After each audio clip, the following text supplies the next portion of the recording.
the CFL Report, the highlights from Week 14. The Rough Riders ambush the Lions. The Stamps trounce the Tiger Cats. It'll be Don Matthews versus Bob Obilovich in the game of the week in CFL football. And Ottawa's Fred Glick trying to get his Rough Riders back on track.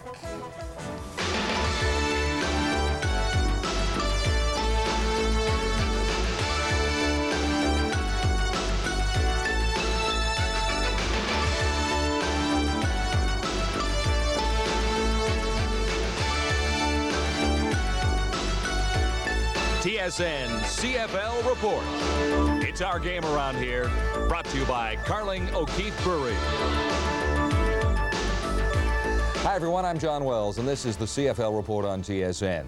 One major upset in Week 14, Saskatchewan over BC. It couldn't have come at a better time for the Rough Riders. They play in Calgary this week, and a victory there keeps the Rough Riders' hopes for a playoff spot alive. Here's how it looks in the CFL's Western Division. At the top of the heap, the Lions and the Eskimos remain even in games and points after BC's loss.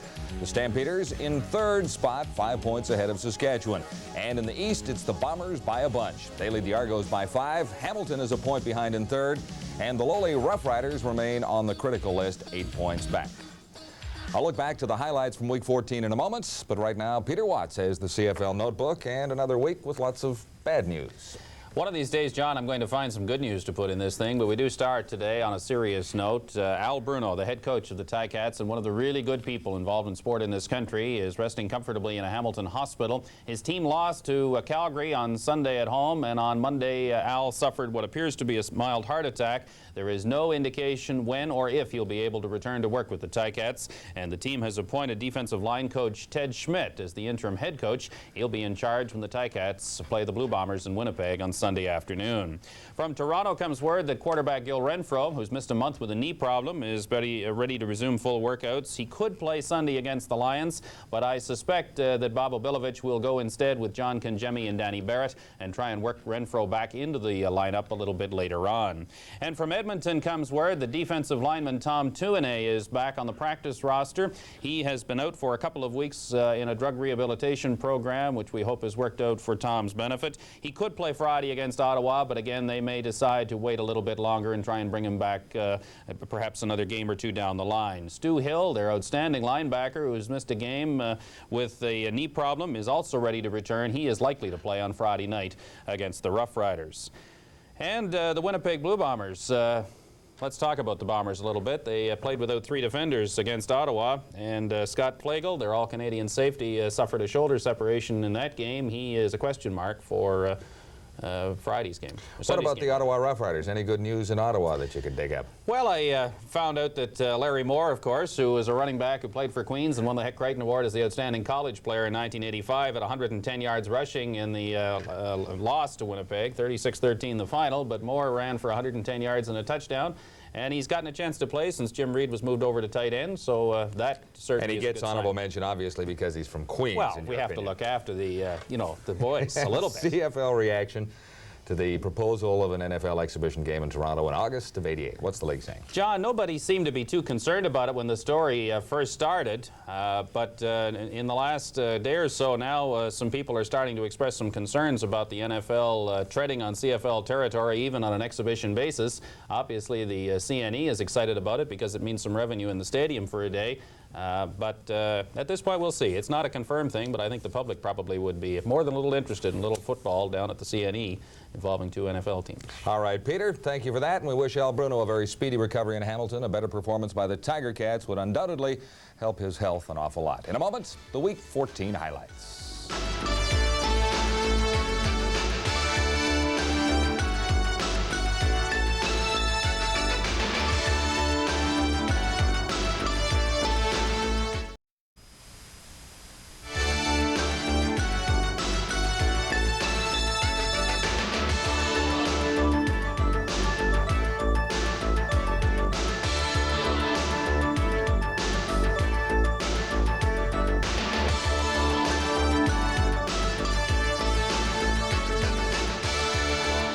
Welcome back to the CFL Report. Coming up a little later, Ottawa's Fred Glick smiling bravely through a tough year in Ottawa. And Leif Pettersson picks the winners in Week 15. Hopefully, he'll do better than last week.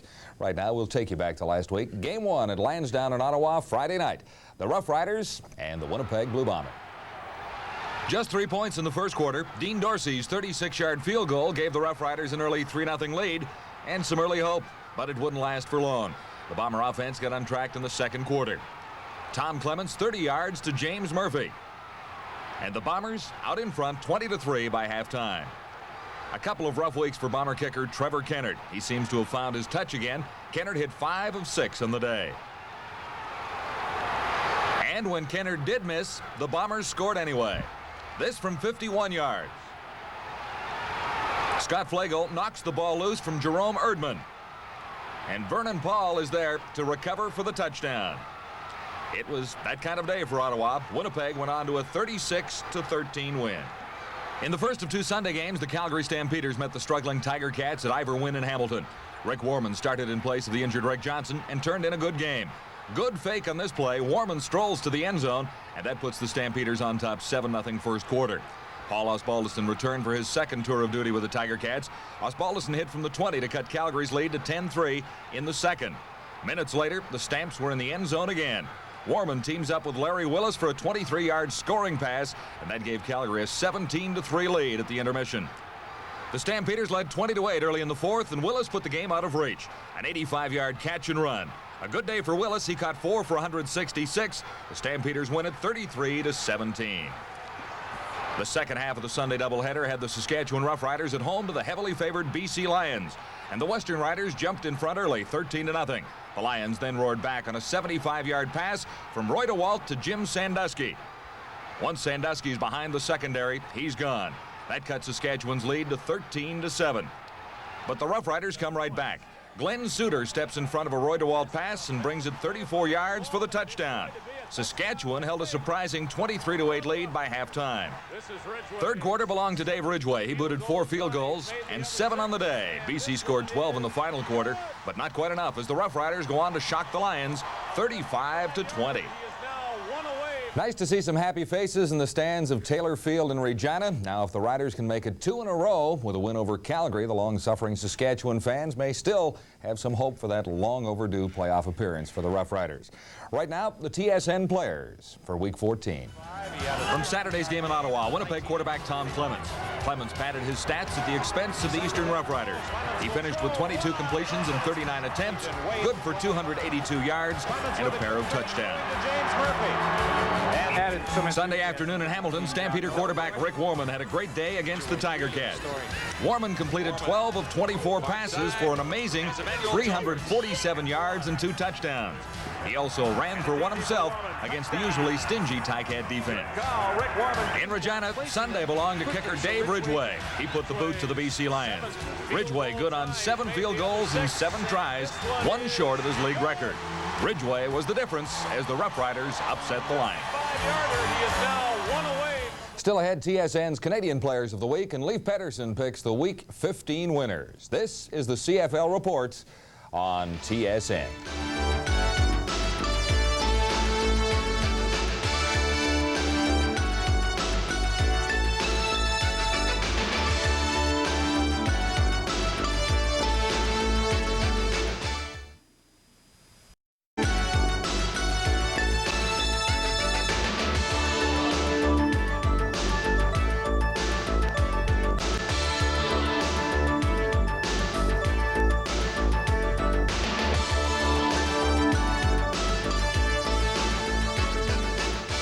Welcome back to the CFL Report on TSN. Still ahead, our preview look at Week 15 and Fred Glick's story from Ottawa. Right now, the Canadians who starred in Week 14. The offensive line. This week's runner-up, Saskatchewan guard Roger Aldag. Against the Lions, the 11-year veteran showed the form that won him a Shenley in 1986. Aldag's ability to block equally well for the run and the pass helped the Rough Riders cruise past the Lions. TSN's outstanding Canadian for Week 14 is Ottawa running back Larry Moore. Against Winnipeg, the Queen's University grad had the best game of his pro career. He carried 10 times for 118 yards and 1 touchdown, and also caught 3 passes for 25 more. TSN's outstanding Canadian for Week 14, running back Larry Moore of the Ottawa Rough Riders. Moore provides something to smile about for the Ottawa Rough Riders. For Fred Glick, in his first year as head coach in the CFL, there have been very few happy moments. But somehow, Glick has found a way to cope with some very difficult times in Ottawa. Here's Michael Whalen. Well, thank you, John. I'm in the living room of Fred Glick and Marlene, his lovely wife. And Fred, for your first year as a coach, I imagine it's been pretty rough. Well, it certainly has. It came in and we started out the season pretty well. Exhibition season, the kids played well. We won 2 of our first 3 games, beating Toronto and Hamilton, and we did it with a reasonably young team, and we felt, guys, we're on our way. This is what we got to do, and since then we just haven't got things headed our way, haven't done the right thing, but it's been a problem. You don't look like you're too down about it. I mean, obviously inside you're torn up about it, but you seem to have a pretty solid philosophical outlook on the whole thing right now. Well, I think that's what you learn after about 21 years of coaching, that things don't always go the way you want them. And although we think that we're on the right track, we have a young team that's improving, and they're playing hard every week. You're not winning, and it's hard to keep each week going out visiting with the ball player and say, hey, we're doing the right thing. And they say, but coach, look at the score, we're losing. But we do have a group of good kids here that are playing hard, and I think we're on the right track. Well, you say you're on the right track, but you can't deny the fact you've lost 10 games in a row right now. So how are you taking that? I think every team that plays has got excuses why you lose, why you win, but I just think that this team has been a hard luck team. We've had a lot of things happen that normally don't happen to us, and I spent 4 years in Winnipeg when the one year we won the Grey Cup. We played with 5 defensive backs, and Jerome Erdman, a young man we got, was our only backup. We played the whole year with no injuries. Here we've changed people so much with injuries, it's hard to believe. Marlene, do you get involved in the game as well? I like to get all the inside things that are going on too, and I love to watch, so I know the players, and I ask questions about what's happening, but I do get involved in the game. We've been watching it a long time and been involved in it, but it's probably harder for me to forget the game after it's over than for him. Well, I think in coaching, you play that night, the game's over, and the next week or the next day you're starting on films for another team. So like I say, that's pretty easy for me to get involved, and our other coaches and players get involved in the next week, prepare for what's going on. And the memories of the game, we leave them with the wives and kids till the next week. They still have to replay the last game, where we're already started working on the next week. I know you do a television show here in Ottawa where there's audience participation and what have you, but when you walk down the street here in Ottawa, how do the fans react to you? Well, I'm real impressed with the people. I think the people that are behind the Rough Riders and looking for a winning program give us support, and I'm amazed at the number of people that come up and say, hey, we're on the right track, let's keep it going. And they're as discouraged as we are about losing. They know we've got to win, but we will. If our guys keep playing, we will win some ball games. Okay, Fred. Well, I want to wish your club some success in the near future, and thank you for being with us. Okay, John, back to you in Toronto. Thank you, Michael. It doesn't get any easier for nice guy Fred Glick and the Ottawa Rough Riders. In Week 15, the Rough Riders have drawn the Edmonton Eskimos. It is the Eskimos out trying to break a first-place tie with the BC Lions. And the Lions are meeting the Argos in Toronto, hoping to erase the memory of last week's loss to Saskatchewan. 2 reports to set up the game in Toronto. The first from David Pratt at Lion headquarters in Surrey, BC. Thanks, John. One thing is clear, the BC Lions team that will take on the Argos will be much better prepared than the team that showed up last weekend in Regina. Points. This is a bad play by DeWalt, and it's going to be a touchdown, I think. Last weekend, the BC Lions played their worst game of the year. To find the cause, all one has to do is look back to the week previous. The result of management's decision to play games with salary cuts was easy to see and hear. I think the players are pretty angry. We met in good faith with the management of the BC Lions, and we're trying to come to an agreement, which we thought we had reached previous Monday. And this was unilaterally handed down to us, saying this is the way it is, and saying it's your choice, take it or leave it, so to speak. And there was really nothing else said to us. Obviously, the Lions were not ready to play, and it showed. There's an old slogan in our business that proper preparation prevents poor performance. And I don't think the events of the week were as much of a factor as the fact that we weren't preparing to beat Saskatchewan. We were preparing to deal with management, and everyone was kind of concentrating on what our next move was going to be, because management was making some shrewd decisions and some shrewd moves themselves. Nevertheless, head coach Don Matthews is very much aware making excuses is not only bad football, it is also bad politics. I'm not going to put that on anybody except ourselves. We need to coach better. We need to play better. Those are the things that we need to do. We're paid to do those things, and the things that happen around us have no bearing on the game. And so the Lions continue to prepare for the Argos, each in his own way. For quarterback Roy DeWalt, there is an unwillingness to talk about the situation. Last weekend's memory still far too fresh in his mind. But for others, there is a tendency to accept the positive. Hopefully the team will bounce back. We don't have to worry about any pay cuts anymore or anything like that. We're going to get involved with the team and do some marketing in that end of it, but hopefully that won't take away from the game. I don't know how much of that you can blame the loss to Regina on. Hopefully it'll put a little spur in the boys' backsides this week when we get ready to play Toronto. Lions.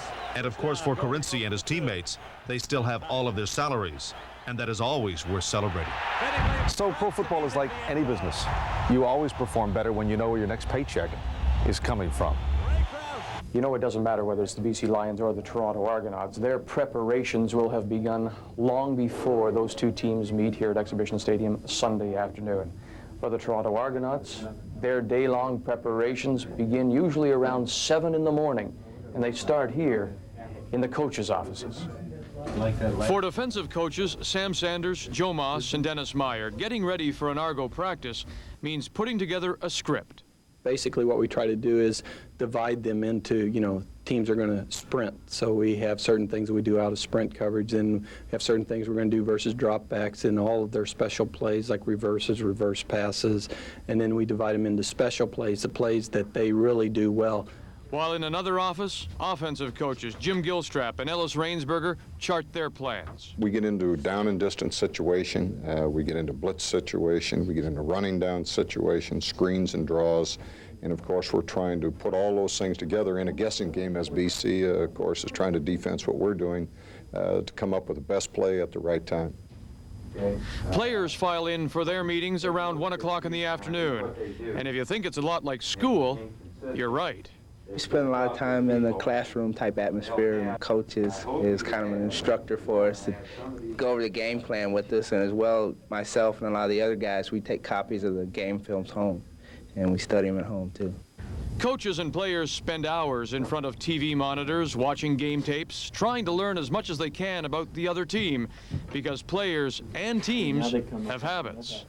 How many steps they take before they go into, say, an arm over on the outside move, whether they fake inside, as one or two of their football players do, and try to hold you there as they go outside. Then they get you dropping, and then they go back. They take the same 3 steps and go inside on you. So we're trying to prepare for those situations as best as we can. And Argo offensive tackle Dan Ferrone thinks he may have learned something about the Lions defensive tackle Rick Clausen. I would call him the best Canadian lineman there is in the CFL right now. And he's a very smart and active ball player. And to play him, I don't know if he watches, then he'll figure out how I do it. But there's certain things I can pick up by the way he's worked, just when he lines up. And I know what he wants to do when he lines up in that certain position, if he lines up inside or outside. So it's fair to say, the key to winning on the field in any game begins in the meeting rooms for all CFL teams. Off the line of scrimmage. Now let's return to the CFL Report and John Wells. Okay, now, so that's a little different. All right, joining me now, Lee Pedersen, the Argos and the Lions. Looks like the best game of Week 15. Not much doubt about that. Well, I think it should be, John. BC played a horrible game last weekend against Saskatchewan. Toronto, on the other hand, a couple of big wins back-to-back over Hamilton, and they've looked pretty good. They've had a week off to prepare, and I think BC's going to really have to be sharp, or when they come into Toronto, they're going to have their hands full. And I told you, I kept telling you that the Rough Riders were due for a victory. I knew you'd bring this up. You got a mean streak in you, but Saskatchewan, they were due. And they played great. How about Dave Ridgway? 7 field goals. He holds the record with 8, he said a couple of years ago. But the defense played great, and they looked good. BC looked horrible. It looked like they said, I don't want to play in this wet weather. Get me back under the dome. But Saskatchewan, full measure. All right, we'll be back to take a look at Week 15 and get Leafs picks for that right after this.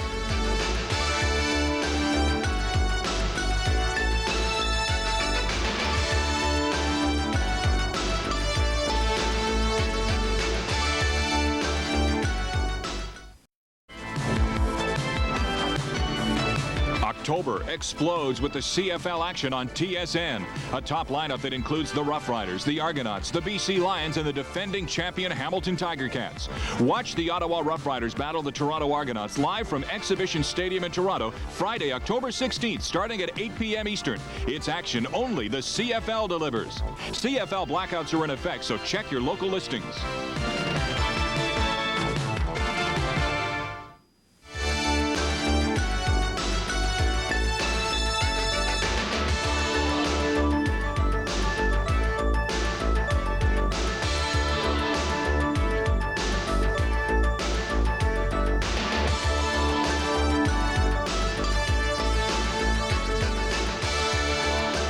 Welcome back to the CFL Report on TSN. Time to look ahead to Week 15 and pick some winners for you. It'll be a better week for Leif Pettersson. That is guaranteed. It couldn't get much worse than it was last week. But your record is still good. Well, it's still not a bad record. You know, that's 32-16-1, which is decent, about 66%. But I think this weekend we got a couple of bad games and a couple of great ones. All right, let's get to Friday night's game. Ottawa, Edmonton, and the Rough Riders. The Rough Riders look awful. I mean, last week against Winnipeg, you know, they came out, played pretty good first quarter, and then folded like a cheap suitcase. But I think the big thing with Ottawa now is, will Fred Glick stay the whole year? Now, he's a nice guy, but they're getting a little edgy in Ottawa for some wins, and he hasn't provided them. Easy to pick a winner in this one. It'll be the Eskimos, according to Leif Pettersson. All the X's down the right-hand side under the Eskimo helmets, except for special teams. Well, Dean Dorsey, Ken Clark, I mean, they do a good job, so I'm going to give them an X. I hate seeing Ottawa shut out with the X's every week, so we give them one a week. One a week to make them feel good. All right. I think this should be a pretty good game on Saturday. Saskatchewan Rough Riders, Calgary Stampeders. And when you look at this one, this is really Saskatchewan's playoff chance. Boy, you hit it nail on the head, John, because they're 5 points behind going in this weekend. So if they lose, their history. If they win, they make it close, and they can take a run at it. So it's playoff time for the Riders. Both teams coming off big victories in Week 14.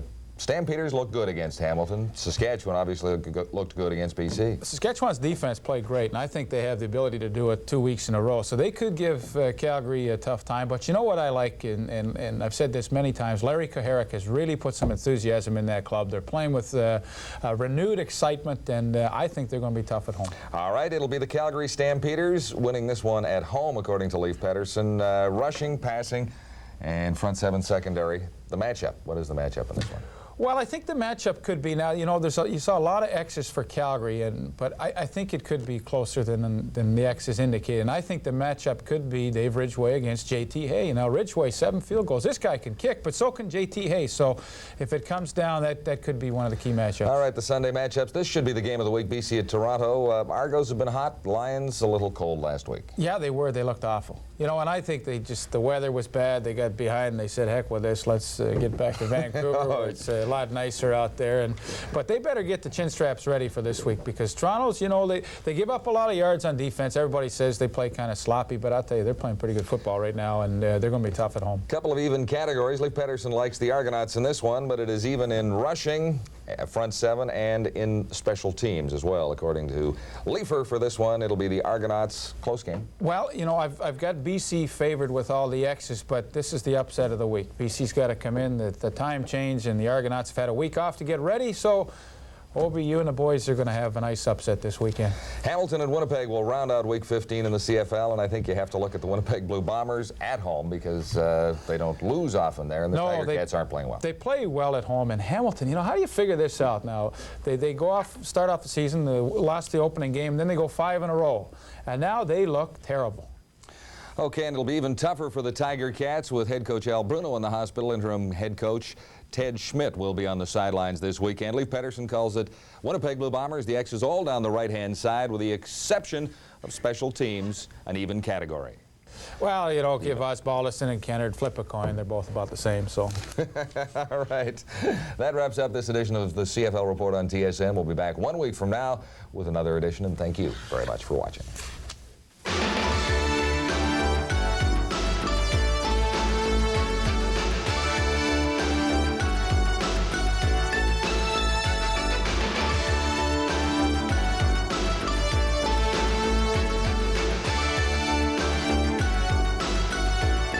TSN CFL Report. It's our game around here, brought to you by Carling O'Keefe Brewery.